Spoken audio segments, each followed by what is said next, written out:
male is in crisis. Terrible crisis. The average male does not know what to do. Literally does not know what to do. A lot of people think he knows what to do. The male today, even the married one, doesn't know what to do with you. I'm speaking truth. The average male does not know what to do because he is confused. His confusion is not of his own making. So the 21st century has created a problem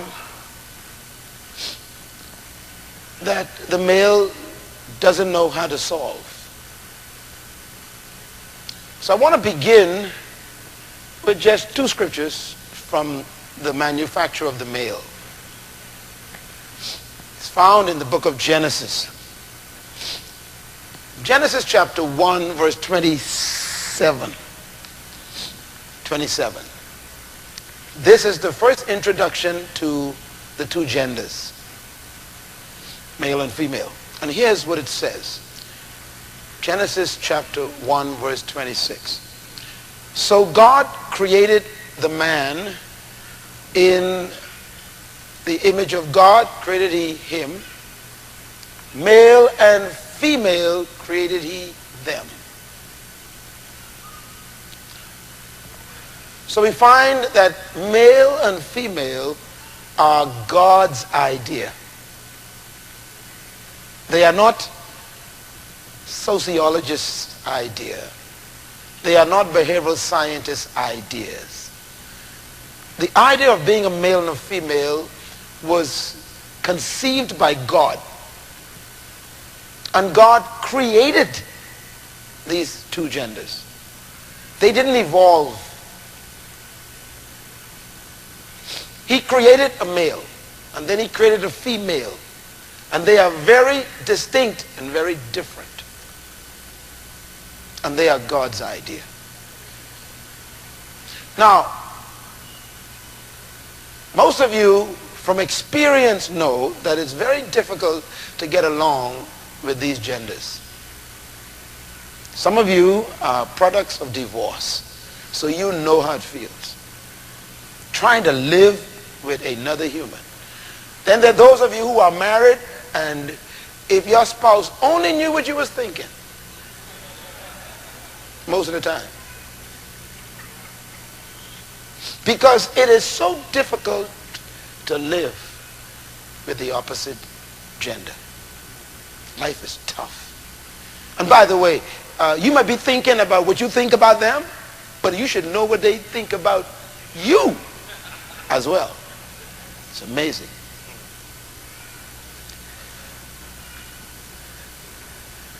Then there are those of you who have had relationships. You've not been married, but you've had some emotional attachment to certain people.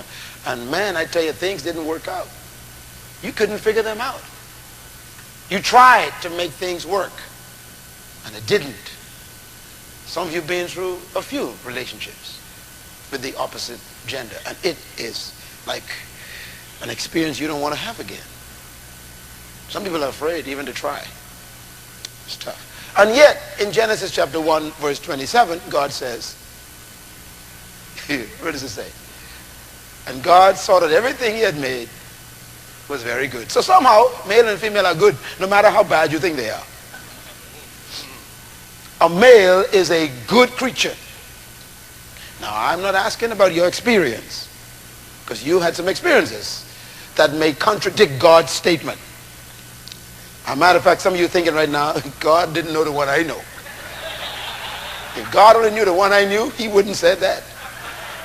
But according to God, males are very good,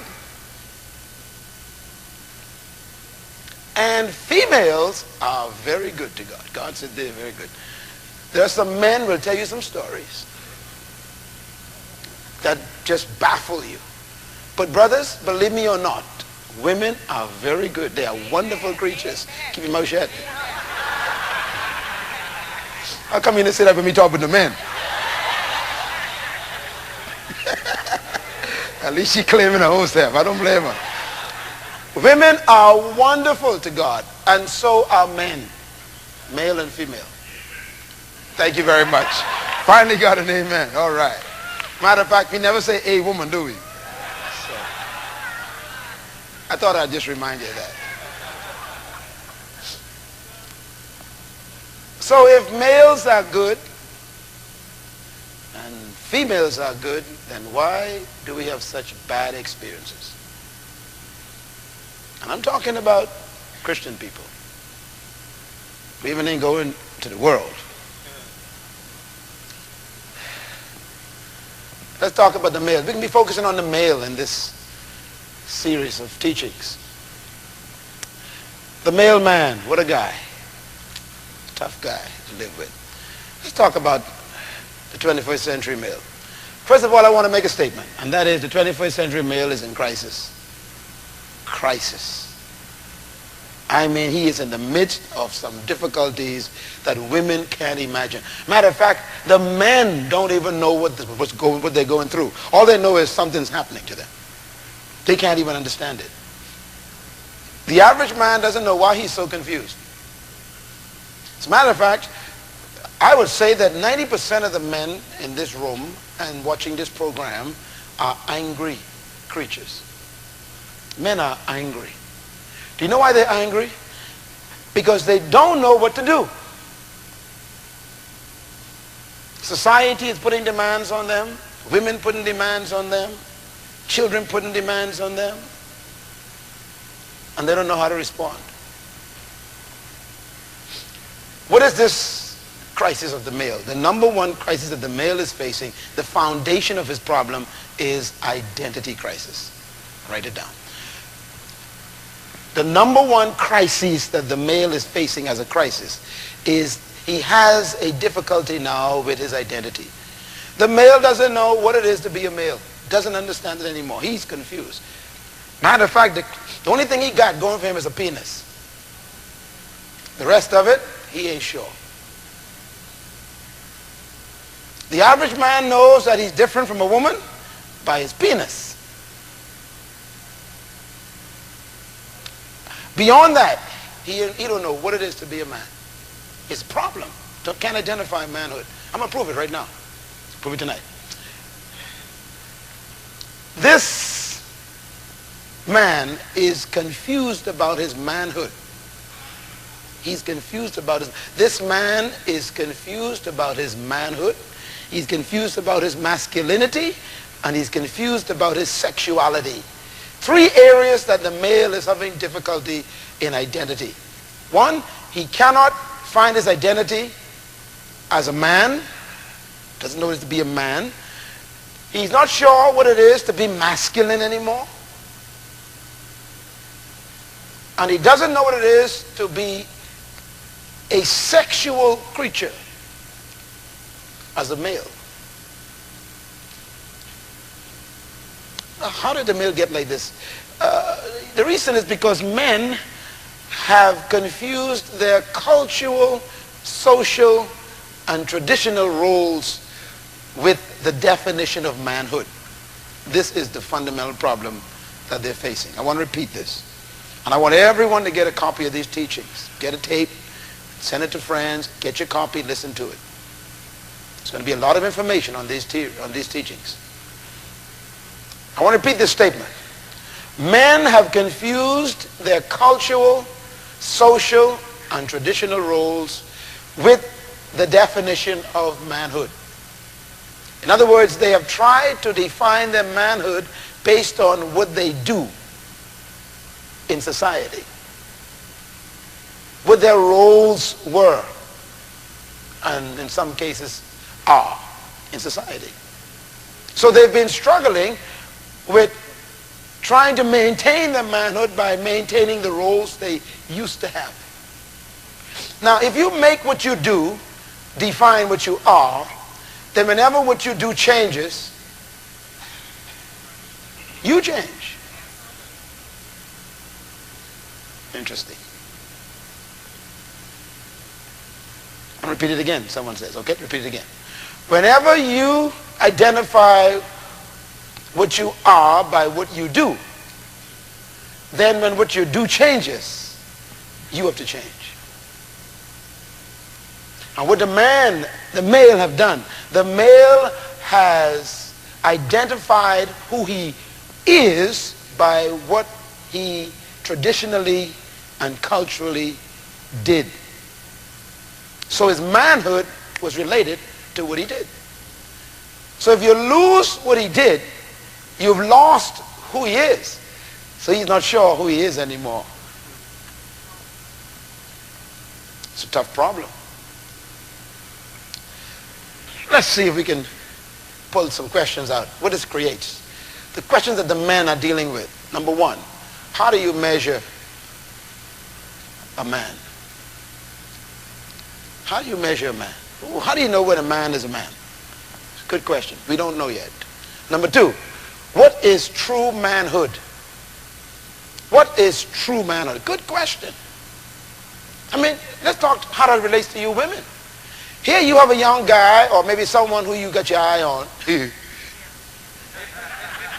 Ain't me, you know that. But,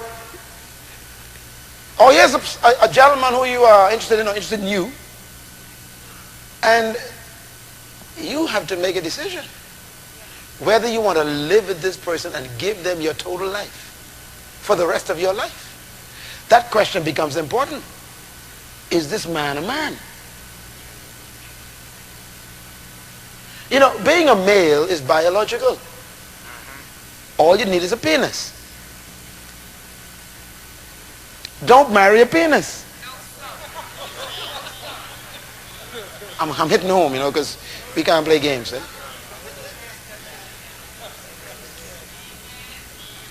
And most women, that's all they get. They married to a penis. All he good for? The rest of it she's trying to figure out. And he's trying to figure out also. Because he's not sure how to measure manhood. Third question the man have to ask. What is masculinity? Man, that's a big question. You know, when we were growing up as kids, your mother and father, you know, the way they handled the boys and girls in the house. Remember this? Now, girls don't do those things, Jesus saying. And boys don't do those things. And girls don't play with trucks and boys don't play with dolls. So they had this idea of what was masculine for the boy and feminine for the girl.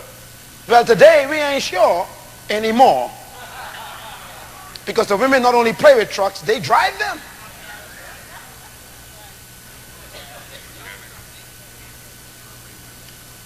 And they also maintain them. They fix them. They're mechanics. So all of a sudden now, the masculinity is a big question. What does it mean to be masculine? To be masculine means that you fix the car. Your wife can fix the car now. To masculine means that you bring home the bacon. She owned the pig. I mean, what is it to be masculine? You don't know. But to be masculine means you got muscles. You should see some of the women who lift. Good Lord, I'm afraid of some of them. Y'all watch wrestling China. Jesus Lord. What does it mean to be masculine? Good question. A man doesn't know anymore. He's confused. Fourth question. What does it mean to have true male sexuality? What is true male sexuality? Tough question. Is true male sexuality pornography?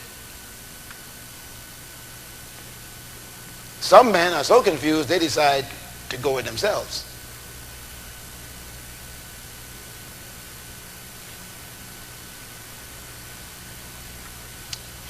What does it mean to be a sexual male? You gotta answer these questions. Fifth question. What is the purpose of the male in relation to the female? The average male, which is 99% of them, don't know.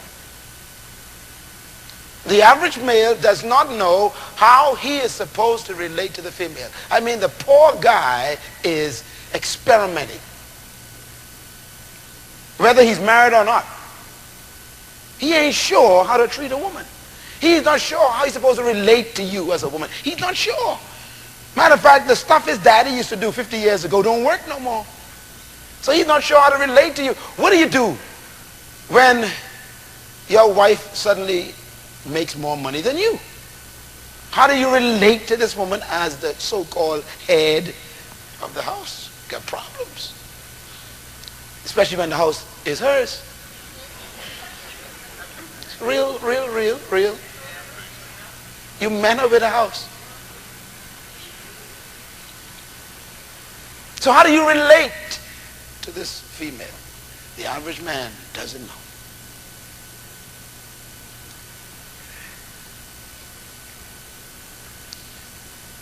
Sixth question. Is there a universal definition of manhood? And can it be attained? Good question. Is there such a thing as a universal ideal definition of man? A man, a real man. If that is true, we got to find out what it is, and we got to attain that. All, A-L-L, all of our social problems, all of our domestic problems, all of our crime problems, all of our family problems, all of our delinquency problems are a result of the male in identity crisis. All.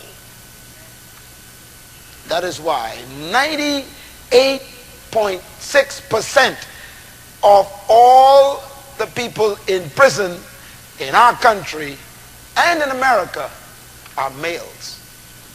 We cannot ignore that statistic.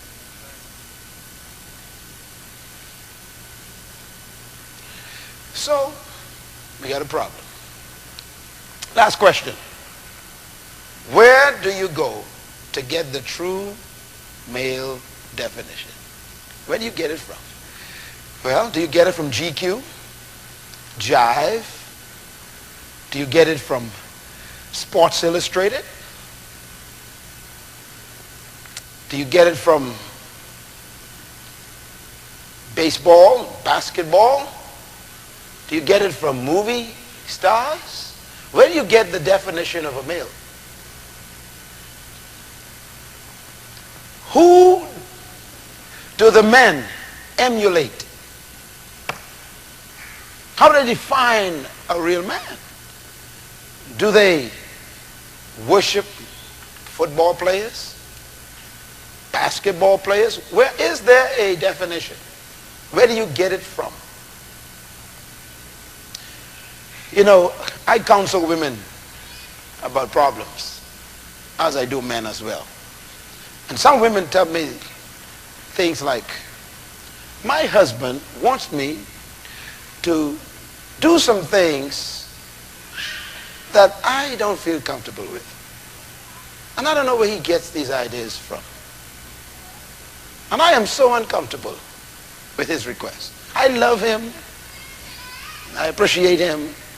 But he's wanting me to do some activities sexually that I really don't feel comfortable with. My problem is, Pastor Myles, where does he get the ideas from? Good question. Where is he getting his definition of male from? Is there some source of information that he knows? I don't know.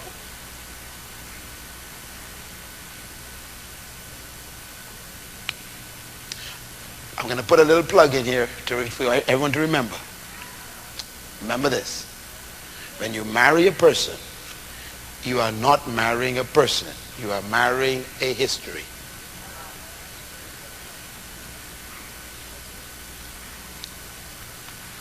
So walking down the aisle is history in a tuxedo, not a person.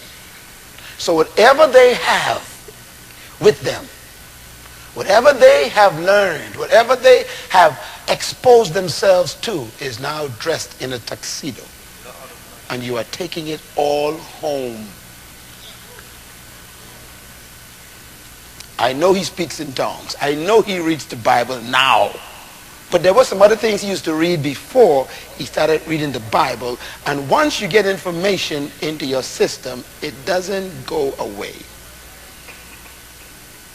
So where did he get his definition of a man.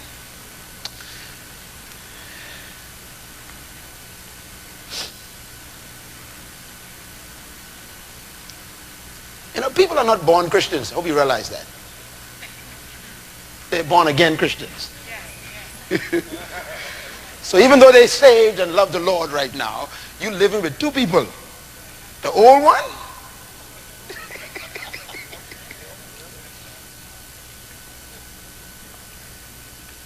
schizophrenic is right. They change on you. You're not sure what they're doing. So the male is in crisis. Let's talk about the male crisis. Watch this. Very important. First of all, men define their manhood by their social roles. That's the way men define themselves as man in the past. Secondly, because of a cultural transition that's going on right now, the major shift in the roles of both male and females are causing the crisis. There's a shift. First of all, the male used to define himself by his roles. He knew what a male was by what his roles were in society. And the roles were very clear. You know what a man do, and you know what a woman do. So there was no confusion. Every man knew what men do. 25, 30 years ago, every man knew what a man did. Today, that's been destroyed.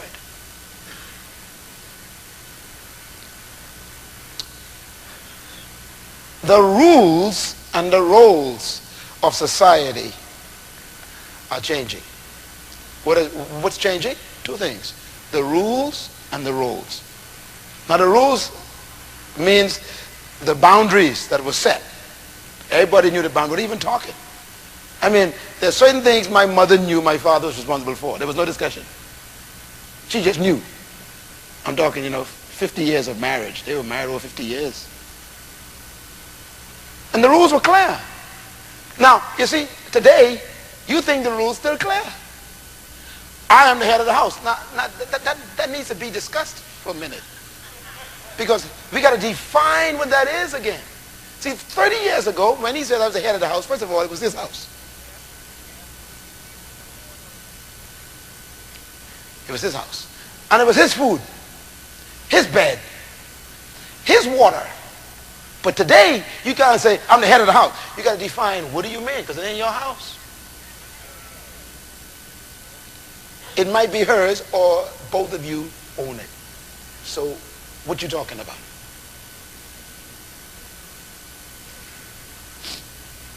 So she's confused. He's the head of my house.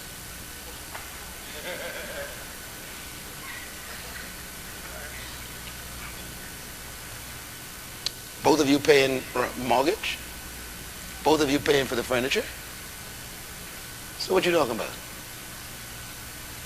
If your manhood is measured by owning a house, you're not a man. See, the roles are no longer, and the rules don't apply anymore. I bring home the bacon. I wear the pants in the house. You ever heard those things? Well, she wearing pants more than you, and she ain't bringing home the bacon. I will say it again. She owns the pig. She making more than you. So if you measure your manhood by that standard, then you ain't a man yet. See why we got to talk about this?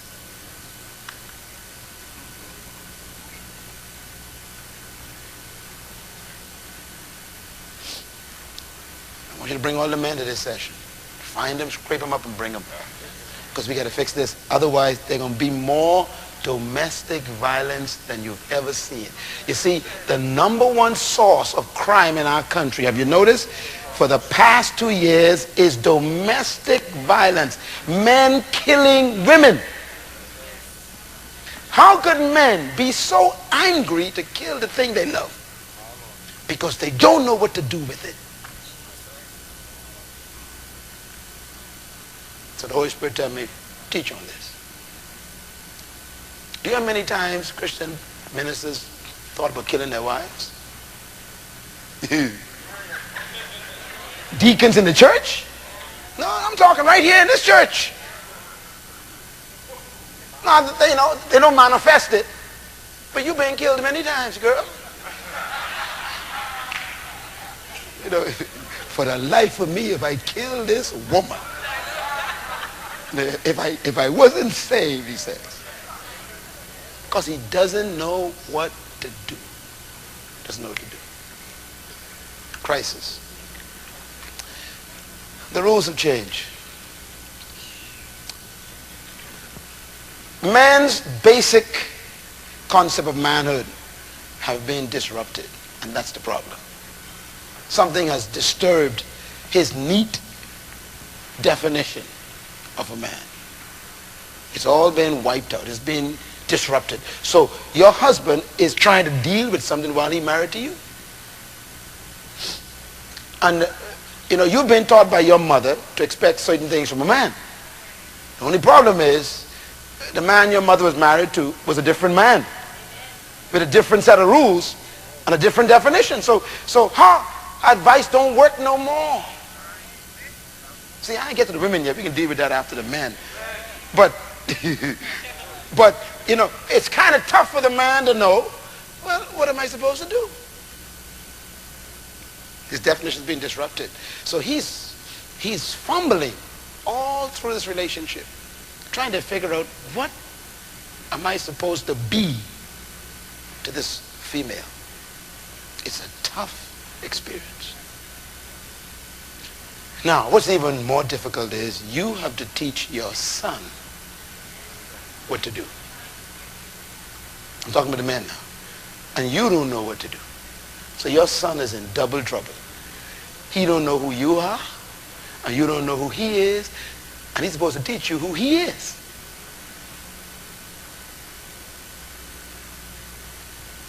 It's tough. If you got a daughter, you're supposed to show your daughter what a man looks like, so when she sees one, she can recognize him. So your daughter's in trouble twice, because she ain't seen no man in the house, and then you tell her you got to go now and go find one. So she doesn't know what one looks like. Everybody loses.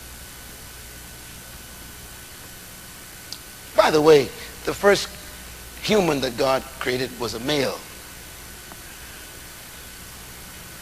So the foundation of the human family is not a female. It's a male. The male starts everything. And if he is defective, then everything is defective. This next point I want to make, men and women are in a state of gender upheaval. There's a confusion between equality and differences. It's a confusion. In our country recently we had a referendum. And the referendum, one of the points in the referendum was supposed to have addressed the issue of equality between male and female. There was much discussion about what that meant, and I contributed a couple of times in certain forums. And I tried to make a point, which did win out in the end. My point was, male and female are equal, but different. Period. A woman can never be a man, and a man can never be a woman. Break wrist, ponytail, I don't care, earrings, it doesn't make you the other gender. Now, here's the problem. Equality is not given.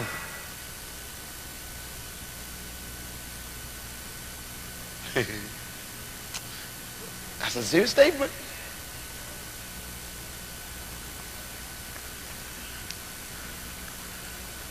I can give you rights, but I cannot give you equality. If you ask me to make you equal to me, you are telling me that I have the power over you. You don't give anyone that power.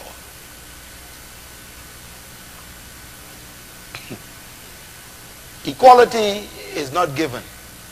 It's inherent. So male and female have human rights which are not given by any government nor by any social organization.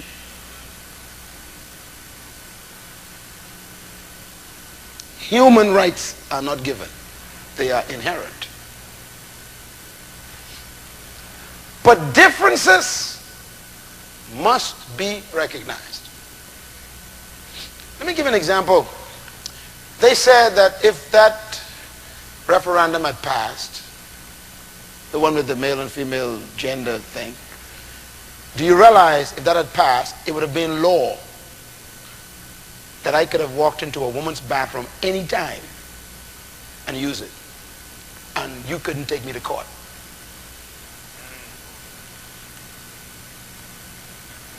Now, could you imagine you in the bathroom and these men walk in and they're using the bathroom right next to you, and you cannot make them come out, you cannot file a suit against them, you cannot take them to court because we're equal.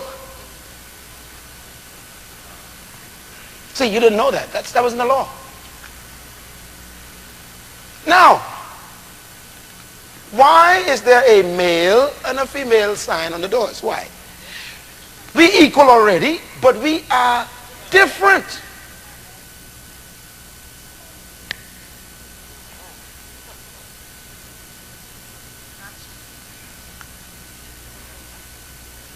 So what's happening with the male?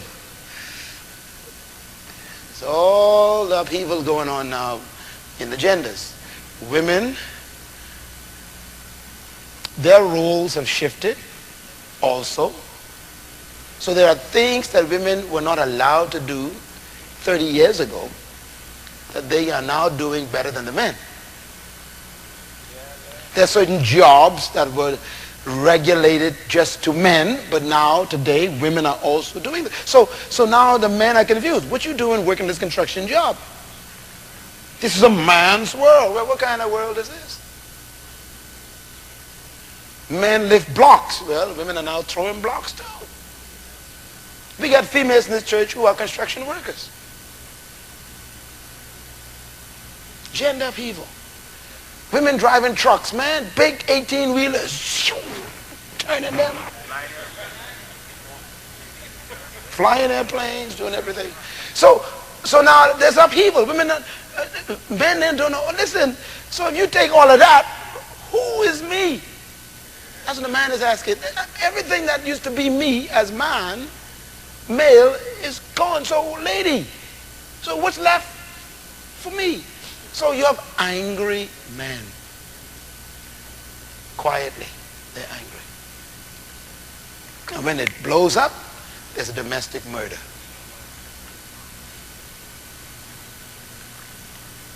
Boy, you're all thinking, look at your head. Pastor, stop. I'm just getting started. This is introduction. This is not a joke. You are living with people. Some of you plan to get married. I'm telling you, don't you miss a segment. And if any fella or girl interested in you, you drag them to this evening service. We ain't going no further. You hear what I hearing, because I ain't marrying no penis. I want to marry a man.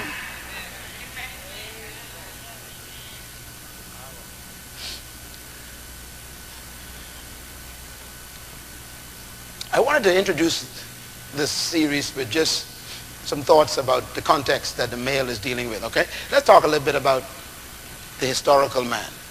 I'm going to talk about your granddaddy. And for some of you, I'm going to talk about your father. And if you are over 60, I'll be talking directly to you, okay? What kind of man was your father? Some of you got husbands who are old and older because you're older, and you could relate to some of the things I'm talking about. First of all, the historical man. Let's go way back where the rules were clear.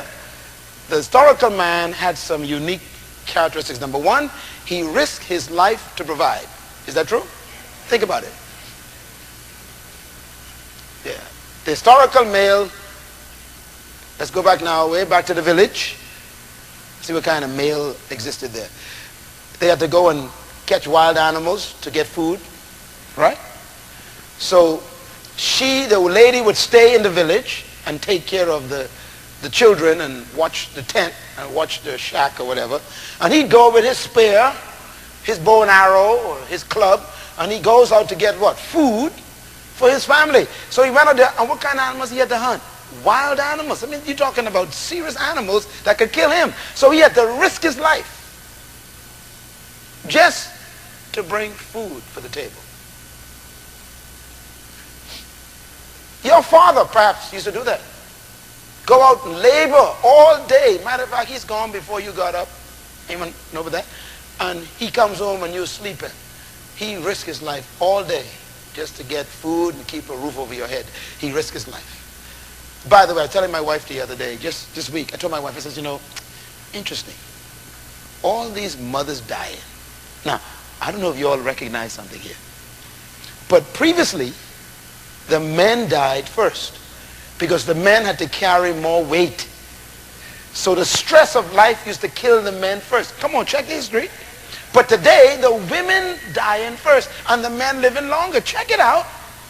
Now, you ever, just think about this. Tell me why. We got to study this for a minute. Could it be that the women are under more stress now?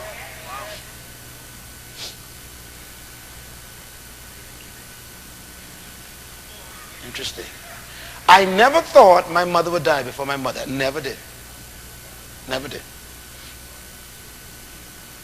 Never thought my mother would die before my father. Sorry. I never thought so. And some of you have experienced the same thing. Father's still alive. Mama's gone. But it never used to be that way. The men used to die early. Either they get killed by wild animals or they're hunting, or they died from the stress of having to find those wild animals and bring them home, or go out all day and work 2 jobs just to keep a roof over their heads. I mean, men were under stress. They got sick. The kind of job that working in the coal mines for hours just to bring home a little bit of stuff, go fishing and, you know, die from sunstroke and cancer from the sun. I mean, it's hard work just to bring stuff home. So the man had to risk his life. The second thing is that the male, his focus was on being a good hunter. Now, why is that so important to say? See, your fathers and your grandfather, as a male, his main focus was learning how to be skillful at bringing home the food. So he didn't have to focus on how to be affectionate. See, you ain't thinking that way. This man, he had time to read no books on 50 ways to love a woman. How to be compassionate to a woman. Listen, he trying to kill a bear. So your grandfather and your grandmother, they didn't have time to go to movies together, walk along the road holding hands, sit on the couch, talk together, love each other, kiss in the front of you. Honey. By the time he got home, he was so tired, hunting. He wasn't buying food, buying sex, buying bed. Gone. There's no foreplay and no candle lights that you want today and no music. Come on, watch this. It's a different kind of male.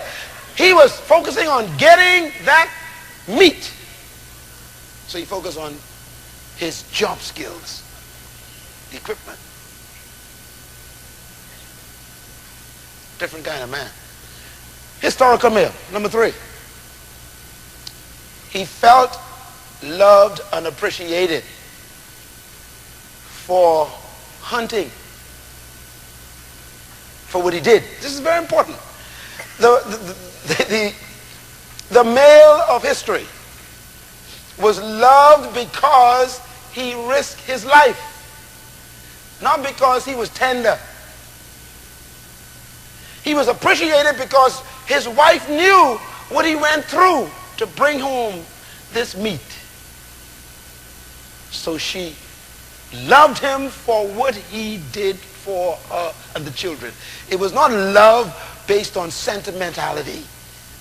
It was not love based on emotional, affection. It was, I love you because you almost got killed to bring me this rabbit. So it was the appreciation was for what he did, not for who he was. It's a different kind of man.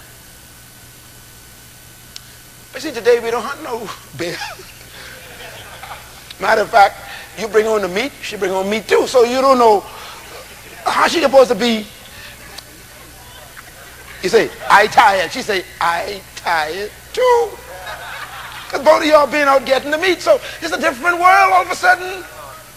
But back then the man knew what a man was. I bring home the meat. I risk my life. I focus on getting the meat. But today, he can't come home and say, I risk my life. She got scars too. So how do you live and be a man in the same house? It's another one. The historical male here was his motivation. Very simple motivation. It was food, sex, children, and security. Write them down. The original male had 4 motivations. Food, go get the food. Sex, bang, finish. Sex. 3, children. And by the way, to the historical male, children was good investment. They guaranteed future for hunters. They would think of no college. They thinking about, we got someone to go hunting with us. And what's the last one? Security. He wanted to protect what was his. And by the way, he protected the woman not because he loved her. He protected her because she took care of the village and the kids and the shack while he was out. So his love was even based on different motivation. We'll learn that in the next session. All right. Then the last one I want to give you. The role of the historical man was very simple. Provider and protector. Everybody say it. Provider and protector. Write that down. The original male, the historical male. I'm talking about your granddaddy now and maybe your father. They had 2 simple responsibilities. What were they? Provider and protector. Now that sounds simple enough. I provide and I protect. I provide the food, I provide the house, I provide the covering, I provide the electricity, I provide the water, I provide clothing, I provide whatever you need. And then I protect all of it. So a real man was easy to define. If the guy providing for you and protecting everything, he's a real man. That's historical male. That doesn't work anymore. You think a woman needs you to protect her today? She got mace. Come on, let's talk about it. See, 40 years ago, a woman used to feel safe with a man. Now the man is afraid of a woman. Psst. She got you, brother. She got a shotgun, all kind of stuff. They don't need your protection anymore. So what do you do when you say, well, I am a protector? Protect what? I got my gun in my purse. Got my mace in my heart and everything. Don't fool with me. I got my cell phone. I got whatever I need. So how does a man be a man if he's supposed to be a protector and a provider? Provide for me. You met me with my BMW. I got my condominium. My refrigerator full of food. You want to marry me?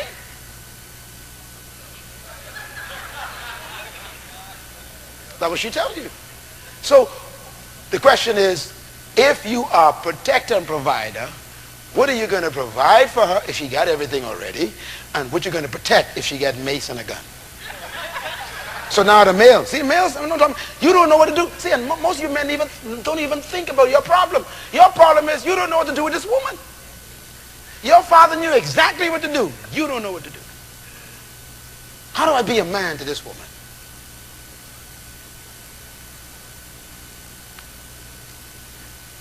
That's why I tell the women, you got to be here to this session. Because you are as a part of this as the man.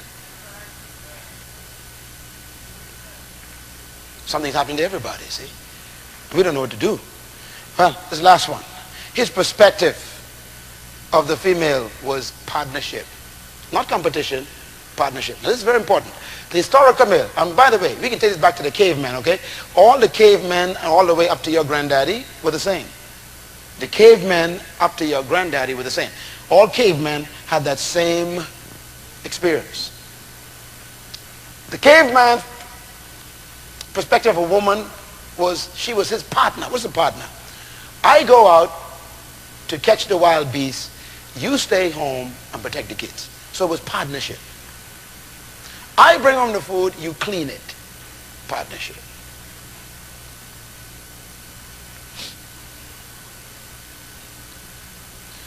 Nowadays, women don't want partnership. See, let me give an example. Tell your wife, I go out, you wash the dishes. What are you talking about? You do the dishes, you wash them too.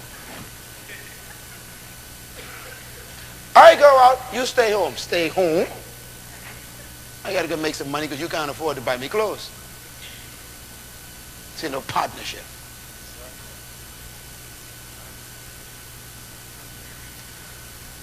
Partnership. You stay home and cook. A woman's place is in the kitchen. My place is out making money. That don't work no more. Partnership don't work no more like that. Both of us are making the money, and both of us come home. Whoever come home before you start cooking.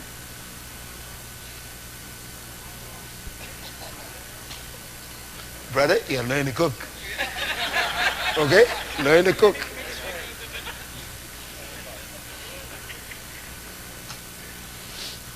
You know, some of you sit here today and you are divorced. And this is going to be a good series for you to understand why you got a divorce. It's all here. You didn't want to get a divorce, but the fella didn't know what to do with you. Poor guy, didn't know what to do with you. And that's why he needs to get these tapes. Ain't never too late. Never too late for someone to grow. See, and some of you who ain't married, you can be glad you ain't married. Because because this kind of information will protect you from making bad decisions. Bad decisions. If you are married, it's going to bless your marriage. Watch this. Let's talk with the woman a little bit. Okay, all the men say, okay, all right, all right, all right. All the men say, all right. Let's talk with the women a little bit, all right? Not that close on the women tonight. The historical woman, I'm talking about your grandmother and your mother. Okay? Your 20th century mother, not 21st century, 20th century mother. Now, she felt loved and respected. Can you believe that? Your father and your grandfather loved and respected your mother. But it was not love that was based on affection and sentimentality. He loved her and respected her because of what she did, not because of who she was. She took care of his babies. She cleaned that hut. She protected the furniture while he was away. She took care of the meat when it came and made sure it was cut up and salted and cooked. She took care of looking after all the things while he was away and watching his possessions. So when he came back, he loved her for what she did. Let me tell you something, brothers. Today, she didn't want you to love what she did. Because you see, what she doing is different now. You can't love your wife for protecting the house. She ain't home. You can't love her for cooking. She don't cook. She bring home Kentucky. You can't love taking care of the kids. Take the daycare center. So, it's a different woman. Who bringing up your kids? You can't love your wife bringing up your kids. She even ain't home. And the kids ain't home. So you got to find another base for love. Problem. Why do you love your wife? That becomes a big question. She's my wife. Well, no. But I mean, why do you respect her? You got to find another reason.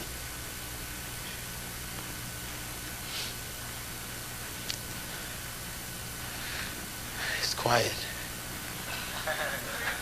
Why was the historical woman, your grandmother and your mother, so respected and loved by your father? Because she gave birth and nurtured his children. Sometimes there were 20 of them. You love because she carried a lot of kids for you. I mean, families used to be big back then, you know. I mean, my father had 11 living children. So, you know, he loved my mother for what she carried for him.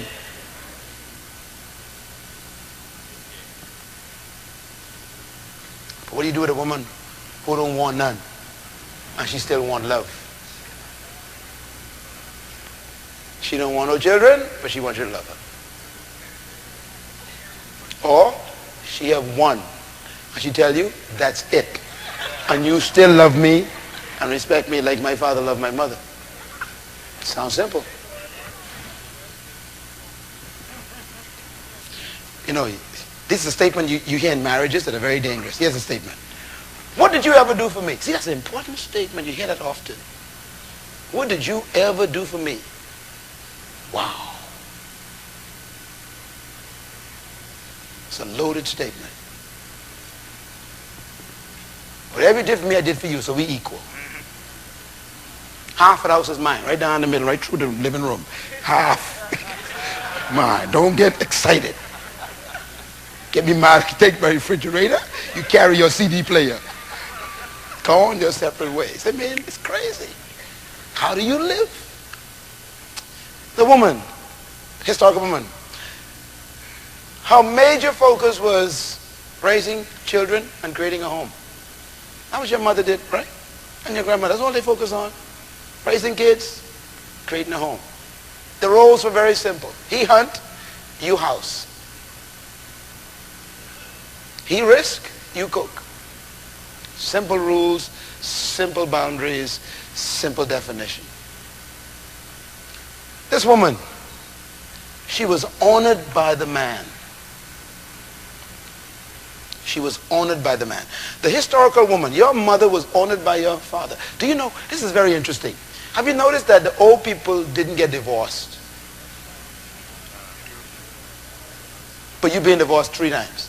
Okay, now, now, how come your grandfather and grandmother stayed together until they died? Now, I am sure they had some disagreements, just like you. And they had some difficulties and some problems, okay? Now, how come they did not go the route of divorce? We can deal with that in this series, and I'm going to show you why. But one of the reasons is because their reasons for staying together was stronger than the difficulties. She needed him, and he needed her, so they stayed together.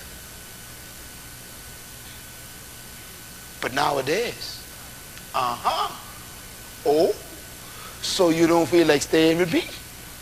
Well, let me tell you something. You could pack your clothes out of my closet and make sure you use your own suitcase. And on the way out, do not walk on my carpet. I mean, I don't need you. Wow. You met me with everything. What did you ever do for me? That's a dangerous statement. How do you live together in the 21st century? Now, I'm telling you, make sure you read this book, because I answered the question in this book. You go back down to chapter 9 and 10, you get some good answers, but you got to work your way through there. Is this real? Yeah, it's real, right? This is where we live, see? Yeah. So let's talk about the implications, and then you need to breathe so I can let you go. Okay, here's what happened historically. Number one, there was a hostile environment. You know, in the caveman days, and even in your grandfather days, it was rough to go out to make a living. Matter of fact, in the caveman days, the woman weren't sure he was coming back. And that was real. He could have been killed by the wild animals he was trying to catch. to feed her. So the hostile environment was real. And when your grandfather went out to fish, to catch fish and to do whatever he had to do, he went for days. And you had to pray that he came back with them fish unalive. Your father went out. He went on the project to Florida. You had to pray that he made it back. It was hostile out there. It's rough. And you know, if you are aware that somebody went through a hostile situation just for your security, your respect and love and honor for them is high. But what do you do when it ain't hostile? Trouble. I mean, do you risk your life to go to work every day? No, you don't. I mean, you get your own car or you catch jitney and everything cool. You go to work, security guard meets you at the door. You don't need anyone to protect you. Security guard watch over you all day. They got laws to protect your safety at work, requirement, regulation by government, asbestos ceilings, leaking gas, illegal by government. I mean, you're safe. But back then, your father to go in the gold mine, I mean the silver mine, I mean the coal mine, whatever it was, and the chances of him living beyond 38 years was low, because he would get tuberculosis from breathing the coal. So it was a risk just to even get a job.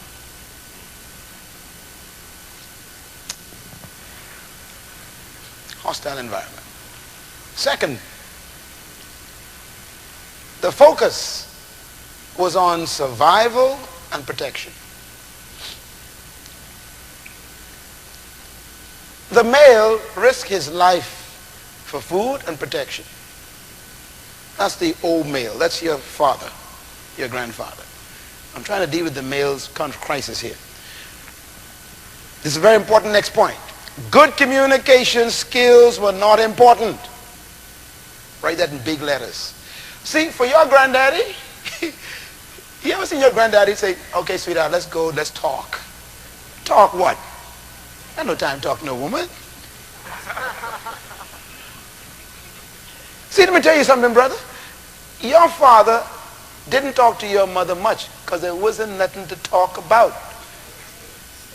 She knew what to do. He knew what to do. So why we can talk? I hunt, you home make. But today, watch this. Both of us hunt and both of us home make, and we come home at the same time. And now we both got to talk to somebody. So let's talk. Wow. The man today has to develop communication skills. The average male don't have them. The average female is suffering from a silent man.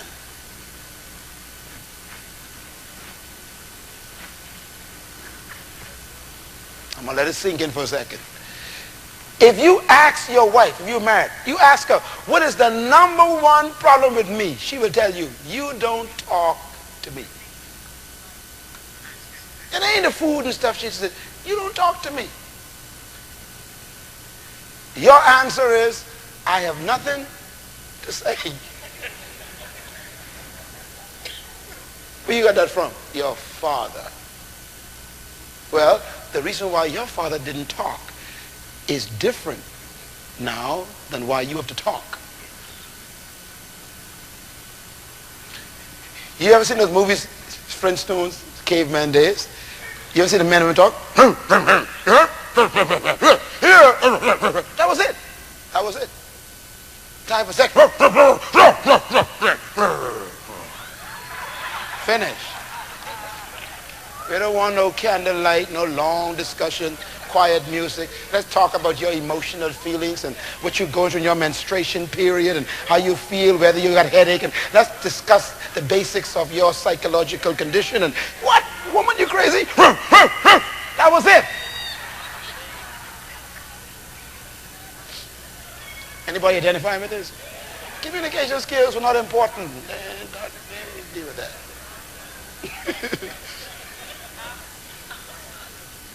He dragged home the dead cow.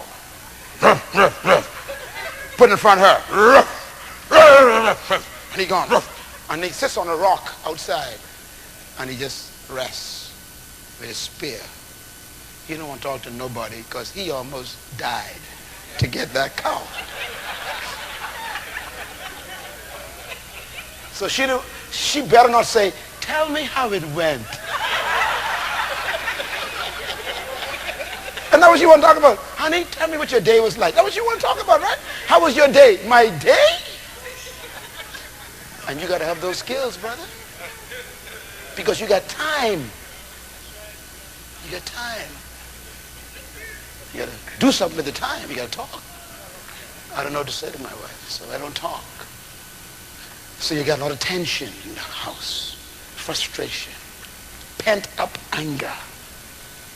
Because we don't communicate. But you got that from your granddaddy, and he didn't need it. It's a different world.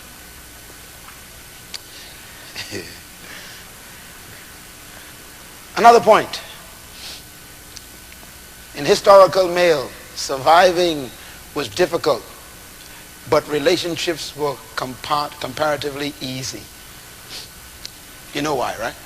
Everybody knew where everybody was. She home, I hunt. Simple. So relationships were easy. I kill meat, she cook meat. No discussion. I build hut, she protect hut. No discussion. I give her sperm, she give me baby. No discussion. I go get meat for baby, she protect baby while I am away. No discussion. But see, life ain't that simple no more. I give her sperm, she decide if she has baby.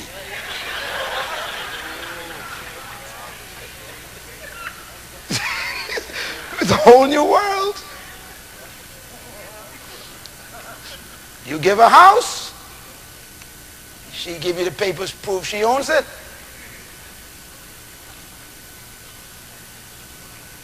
You give her children, she give them to the daycare center. It's a different world. So the relationships are not easy anymore.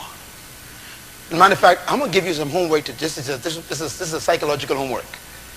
I want you to go home and try and figure out what a man's supposed to do and a woman's supposed to do in a marriage. I want you to go home and tell me what a man's role is in a marriage, a woman's role in a marriage. Come back and give me 2 10-page papers on each one. Turn them in on Tuesday morning.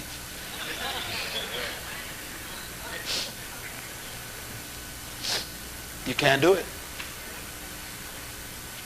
You don't know what a woman is supposed to be in a marriage. Do you?